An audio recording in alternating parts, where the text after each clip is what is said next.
Good morning friends, hello. मैं Sonu Sharma, inspirational speaker, leadership consultant and life coach. साथियों, पिछले 2 बरस के अंदर 100 से ज़्यादा वीडियोस अपलोड करने के बाद, लाखों कमेंट्स सुनने के बाद, उन कुछ कमेंट्स में से कुछ खास कमेंट्स मैंने सिलेक्ट किए और एक स्पेशल टॉपिक पे मुझे वीडियो बनाने से को कहा जा रहा था। करीब 2 बरस से मैं सही मौके का इंतजार कर रहा था और मुझे लगता है आज वो मौका आ गया है। जी हाँ, मैं बात करूंगा आज बच्चों की। मैं बात करूंगा अगले 2 महीने में होने वाले एग्जामिनेशन की। 5 बातें मैं आज आपसे करने वाला हूं जो आपको अगले 2 महीने में एज अ पेरेंट ध्यान रखना है, एज अ स्टूडेंट ध्यान रखना है। ये 5 बातें अगर आपने अपने जहन में अगले 2 महीने में रखी तो मैं चैलेंज कर सकता हूं कि आने वाला रिजल्ट बहुत शानदार, बहुत बेहतरीन होने वाला है। 4 साल का जो एक्सपीरियंस है, 4 साल का जो नॉलेज है, आज मैं इस वीडियो के माध्यम से आपको देना चाहता हूं। मैं 5 बातें आज आपसे बताने वाला हूं जो आपने अपने दिमाग में, अपने बच्चों के दिमाग में रखी तो आपके रिजल्ट्स शानदार हो सकते हैं। तो मैं चाहता हूं आप तैयार हो जाइए उस अगले कुछ मिनट के अंदर, ताकि वो 5 बातें आप सीख सकें और अपने बच्चों को सिखा सकें। पहली बात, पहली बात मैं जो आपसे करने वाला हूं इस 2 महीने के अंदर, जो आपको विशेष तौर पे ध्यान रखना है। बच्चे जब मेरे पास पढ़ा करते थे, जब मैं बच्चों को पढ़ाया करता था, तो एक नॉर्मल क्वेश्चन मुझसे पूछा जाता था कि पढ़ाई का सबसे सही समय कौन सा है, उपयुक्त समय कौन सा है, जिस समय के अंदर पढ़ाई की जाए और वो दिमाग में, जहन में, आत्मा में उतर जाए। साथियों, अलग अलग लोगों ने अलग अलग तरीके से इसके बारे में अपनी राय रखी होगी पहले भी, लेकिन आज मैं आपको अपने तजुर्बे के साथ बताना चाहता हूं कि पढ़ने का सबसे सही समय कौन सा है। मेरे हिसाब से, मेरे तजुर्बे के हिसाब से पढ़ने का सबसे सही समय है सुबेरे का। Morning 5 to 8 is the best time to study in India. Bharat के अंदर सुबेरे 5 बजे से लेकर 8 बजे तक पढ़ने में आपके दिमाग में जो बातें रह जाती हैं, पूरे दिन में 9 घंटा पढ़ाई करने के बाद भी उतनी बातें रहें, इसका कोई गारंटी नहीं है। पुरातन विभाग में जब पुराने साधु संत जागते थे तो सुबह 5 बजे 4 बजे जागा करते थे। उसको ब्रह्म मुहूर्त बोलते थे हम लोग, आज भी बोला जाता है। ब्रह्म मुहूर्त के अंदर कहते हैं आत्मा, परमात्मा और मन एक रेखा में होते हैं, पूरा साक्षात्कार होता है, दिमाग की घंटी जल जाती है, घंटी बज जाती है। तो ब्रह्म मुहूर्त बहुत इंपॉर्टेंट टाइम होता है किसी भी साध्य को हासिल करने के लिए। तो बच्चों के लिए सबसे पहला एडवाइस मेरे लिए है कि अगर आप पढ़ना चाहते हैं तो कोशिश करें, आदत डालें सुबह 5 से 8। ये 3 घंटे पूरे दिन की 9 घंटे की पढ़ाई के बराबर हो सकते हैं। ये मेरी पहली बात है आपसे कि पढ़ाई का उपयुक्त समय है सुबह 5 से 8। ये 3 घंटे तो पढ़े ही पढ़े, बाकी दिन में पढ़ाई जरूर करें, लेकिन ये 3 घंटे आपके पूरे दिन की 9 घंटे की मेहनत को बचा सकते हैं। पहली बात। दूसरी बात मेरी ध्यान रखिए, during these 2 months stay healthy, stay fit. Healthy रहेंगे, फिट रहेंगे, एग्जामिनेशन अच्छा होगा। खुदा ना खास्ता आपको कुछ हो जाए, बीमार पड़ जाएं आप किसी भी रीजन से, तो आपकी पूरे साल की मेहनत खराब हो सकती है। मेरी 2-3 बातें याद रखिए। नंबर 1, कभी भी इस 2 महीने के दौरान से no to junk food. No burger, no pastas, no pizzas, no cold drinks. Just 2 months, 2 महीने का परहेज। वो कहते हैं कि what we become what we eat. जो हम खाते हैं वैसा हम बन जाते हैं। अगले 2 महीने घर का खाना खाइए, मस्त रहिए। 2 महीने के बाद जो मन करेगा खाइए, पिज़्ज़ा खाइए, बर्गर खाइए, जो आपका मन करे खाइए, लेकिन अगले 2 महीने outside food not allowed inside the body. Number 2, drink lot of water, lot of water. Number 3, 10 to 20 minute exercise is must for all the students who are working hard for their examination. 10 से 20 minute की exercise आपके लिए बहुत जरूरी है। यह आपके शरीर को, आपके दिमाग को तरोताजा रखती है, आप फोकस कर पाते हैं अपनी स्टडीज के लिए। तीसरी बात और भी इंपॉर्टेंट है, take small breaks during your studies. अपनी पढ़ाई के बीच बीच में छोटे छोटे ब्रेक जरूर लीजिए। कंटिन्यूसली 3 घंटा 4 घंटा कभी मत पढ़िए। 1 घंटा पढ़िए, take a break 15 to 20 minutes, then again study, then another break, another study, another break. Stretch में मत पढ़िए इकट्ठा, हमेशा छोटे छोटे ब्रेकेज में पढ़िए। और जो ब्रेक होते हैं उसका इस्तेमाल करिए खेलने के लिए।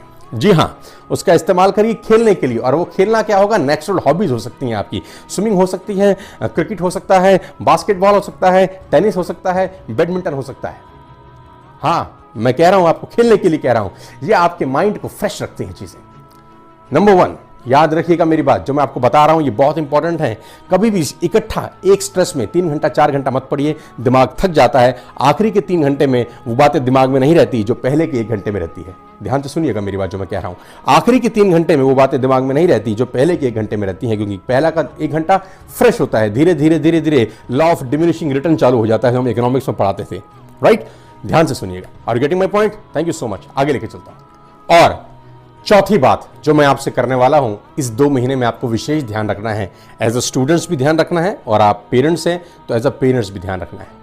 नेक्स्ट 2 months से नो टू टेलीविजन, से no to social media, no distractions at all. These all are distractions my dear friends. Students, parents, teachers, आप सबको एडवाइस करता हूं कि अगले 2 महीने बच्चों को टीवी से दूर रखें, बच्चों को सोशल मीडिया से दूर रखें, बच्चों के हाथ में फ़ोन ना दीजिए। अगले 2 महीने उनके हाथ में ड्राइंग बुक होना चाहिए।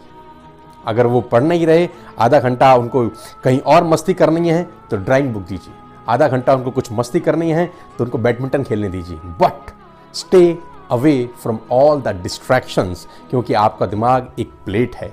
उस प्लेट के अंदर अगर कूड़ा करकट भरा रहेगा तो काम की चीज़ ढूंढने में तकलीफ होती है दिमाग को। और अगर आपकी प्लेट ब्लैंक रहेगी तो जो हम ढूंढना चाहेंगे तुरंत ढूंढा जा सकता है। मेरी बात को ध्यान से सुनिए। अगले 2 महीने टीवी को बंद कर दीजिए अपने घरों में। अगले 2 महीने मोबाइल फ़ोन बच्चों के हाथ में बिल्कुल मत दीजिए। जो बच्चे भी एग्जामिनेशन की तैयारी कर रहे हैं, दोस्तों आप बच्चों की तरह हैं, तो मेरी आपको एक विशेष एडवाइस है कि अगले 2 महीने आप सोशल मीडिया से दूर रह जाइए। आप बिल्कुल सोशल मीडिया का इस्तेमाल करिए। मैं आपको अपना एक्सपीरियंस बता रहा हूँ। जब मैं ट्रेनिंग डिलीवर करने जाता हूँ तो उससे 3 से 4 दिन पहले से मैं टीवी देखना बंद कर देता हूँ। मैं आपको अपना लाइफ का एक्सपीरियंस बता रहा हूँ। जब भी मेरा ट्रेनिंग होता है 1000, 2000, 5000 लोगों का, और मैंने पिछले 2 सालों में अनगिनत ट्रेनिंग वर्कशॉप की हैं इंडिया में, इंडिया से बाहर, तो पहले 3 दिन 4 दिन जिस दिन मेरा ट्रेनिंग होता है उससे पहले मैं सोशल मीडिया, टीवी का बिल्कुल बायकॉट कर देता हूँ। मेरा दिमाग, मेरा बिल्कुल माइंड बिल्कुल फ्रेश प्लेट की तरह होता है। जो चीज़ चाहता हूँ तुरंत निकल के आ जाती है। Are you getting my point? Yes. चौथी बात ध्यान रखिए, no social media, no television during these 2 months। Thank you very much. 5वीं बात मैं आपको बताने वाला हूं जो कि इन सारी चारों बातों के ऊपर भारी पड़ जाती है। स्टूडेंट्स, पेरेंट्स, आफ्टर ऑल ये सिर्फ एग्जामिनेशन है। Don't take it seriously. मस्ती में करिए, ये जिंदगी नहीं है, जिंदगी का हिस्सा है खाली। क्योंकि बहुत सारे बच्चे स्ट्रेस में आ जाते हैं एग्जामिनेशन के दौरान। एग्जामिनेशन में स्ट्रेस में आने की कोई जरूरत नहीं है। After all we are giving just a small examination, that's it.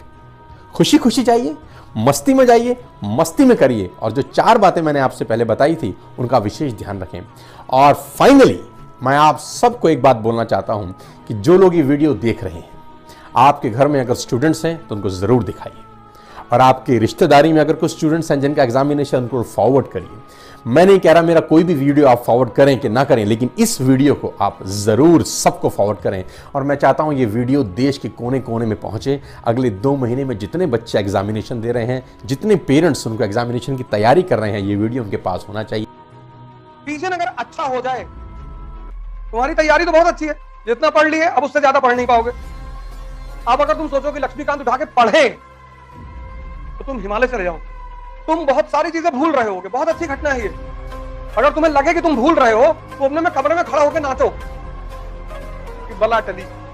UPSC को इस बात का अंदाजा है कि ये तुम्हारे साथ घटेगा। तो जब 4 ऑप्शन तुम्हारे पास आएंगे और तुम्हारा दिमाग शांत होगा, बस तुम्हें वहां से आंसर मिल जाएगा।